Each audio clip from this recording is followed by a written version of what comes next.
Hello everyone. Chhattisgarh से माओवाद के समूल उन्मूलन को लेकर के केंद्र सरकार के द्वारा बड़ा निर्णय लिया गया है।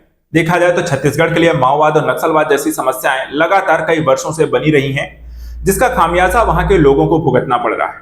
इसी चीज को ध्यान में रखकर अब यहां पर कार्यवाही बड़े स्तर पर करने को लेकर के कार्य किया जाएगा। बीजापुर एनकाउंटर इसका सबसे ताजा तरीन उदाहरण है और इसी की तर्ज पर आने वाले समय में माओवाद के उन्मूलन को लेकर सरकार का क्या डिसीजन है, आज हम इस वीडियो के माध्यम से समझने का प्रयास करेंगे। आखिर क्या है बीजापुर एनकाउंटर, क्यों है चर्चा का विषय, माओवाद की समस्या और भारत में इसकी स्थिति, एक एक करके इन सभी टॉपिक्स को थोड़ा सा समझने का प्रयास करेंगे। सबसे पहले देखे जाए जो चर्चा का विषय यहां पर है कि केंद्रीय गृह मंत्री अमित शाह ने घोषणा की है कि मार्च 31, 2026 डेट ध्यान रखिएगा तक नक्सलवादियों का पूर्ण रूप से नाश कर देंगे और सुनिश्चित करेंगे कि उग्रवाद के कारण किसी भी नागरिक की मृत्यु न हो। तो एक बड़ा यहां पर निर्णय लिया गया, एक बड़ी यहां पे कार्रवाई करने के तहत आगे बढ़ा जाएगा। अभी तक हम देखें तो 2024 तक के जो आंकड़े यहां पर हैं कि जितने माओवादियों को लेकर के जो सरकार की तरफ से यहाँ पे एनकाउंटर एक तरीके से किए गए हैं, उनको यहाँ पर पकड़ने का प्रयास किया गया है या उनके द्वारा यहाँ पे कार्रवाई की है, तो पुलिस रिकॉर्ड के अनुसार सुरक्षा बलों ने छत्तीसगढ़ में अलग अलग मुठभेड़ों में करीब 219 माओवादियों को यहां पर मार गिराया है। बीजापुर एनकाउंटर की चलिए बात कर लेते हैं, ये क्यों यहां पे चर्चा का विषय बना। तो गृह मंत्री ने इस बात पर भी यहां पर प्रकाश डाला कि सुरक्षा बलों ने छत्तीसगढ़ के बीजापुर में 31 माओवादियों को मार दिया और भारी मात्रा में वहां पर उनसे हथियार और विस्फोटक भी बरामद किए हैं और ये पूरा मिशन सफलतापूर्वक पूरा किया गया है।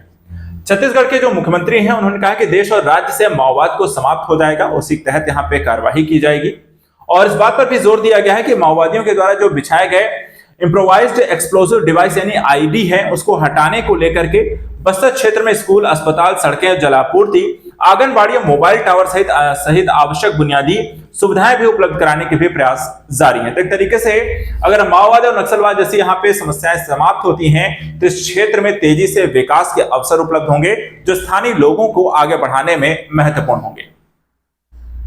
चलिए बात करते हैं इसी के तहत कि आखिर माओवाद है क्या, ये जो कॉन्सेप्ट आता है माओवाद का, ये माओवाद का विचारधारा आखिर है क्या। सबसे पहले देखिए जो माओवाद की जो परिभाषागत स्थिति है, माओवाद क्या है, माओ सेतुंग के द्वारा विकसित किया गया है, एक साम्यवाद का रूप कहा जाता है इसे। इसमें सशस्त्र विद्रोह शामिल है, जन आंदोलन शामिल होते हैं और रणनीतिक गठबंधनों के समायोजन के साथ राज्य की जो सत्ता है उस पर कब्जा करने का एक सिद्धांत होता है। माओ कहते हैं कि दीर्घकालिक जनयुद्ध जिसमें सत्ता पर कब्जा करने के लिए सैन्य लाइन पर जोर दिया जाता है, यानी कि एक सरकार को ये स्वीकार नहीं करते हैं, सरकार को सत्ता से हटाने के लिए सैन्य बल का प्रयोग करते हुए, हथियारों का प्रयोग करते हुए एक तरीके से पर कब्जा करना और अब अपने तरीके से चलाए जाने की व्यवस्था ही माओवाद है।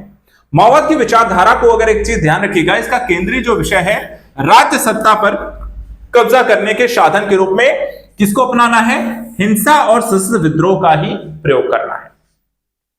माओवादी उग्रवाद के सिद्धांत के अनुसार हथियार रखने पर कोई समझौता नहीं किया जा सकता है और इसी की पूरी परिभाषा के तहत हम देखें तो भारत में कई राज्यों में नक्सलवाद की एक बड़ी समस्या देखने को मिली है और कई सालों से लगातार ये आपको देखने को मिली है। अब भारत में ही हम बात कर लेते हैं कि भारत में जो माओवाद की व्यवस्था है, किन किन राज्यों में कहां कहां ये फैला हुआ है। तो भारत में जो सबसे बड़ा और सबसे हिंसक जो माओवादी संगठन है भारतीय कम्युनिस्ट पार्टी माओवादी, जिसका गठन 2004 में हुआ। सीपीआई माओवादी और उसके अग्रणी संगठनों का गैर कानूनी गतिविधियों रोकथाम अधिनियम 1967 के तहत यहां पर उन्हें प्रतिबंधित कर दिया गया। फ्रंट ऑर्गेनाइजेशन मूल माओवादी पार्टी की शाखाएं हैं जो कानूनी उत्तरदायित्वों से बचने के लिए अलग अलग अस्तित्वों का यहां पर दावा करते हैं। वही भारत में हम बात करें तो ये आप पूरा एरिया जो यहां पर आप देखते हैं माओवाद की यहां पर चपेट में है। इसके अलावा महाराष्ट्र, कर्नाटका, तमिलनाडु के एरियाज में भी इनका यहां पर विस्तार हो चुका है। इधर हम देखते हैं तो तेलंगाना, मध्य प्रदेश के इलाके भी इसमें आपको शामिल है, यूपी का हिस्सा है, बिहार आपको इसमें आपको आता है, वेस्ट बंगाल है, ओडिशा है, ये सभी जो स्टेट यहां पर हैं माओवाद की समस्या से ग्रसित हैं। तो इसको लेकर के जिस तरीके से डिसीजन लिया गया है, आने वाले समय में एक बड़ी यहां पर कारगर रणनीति हो सकती है और इस क्षेत्र के विकास में महती भूमिका भी मिल सकती है। फिलहाल आज के करंट न्यूज एनालिसिस के तहत इतना ही। नेक्स्ट वीडियो में ऐसे इंपॉर्टेंट न्यूज को लेकर हम आपसे मिलते रहेंगे।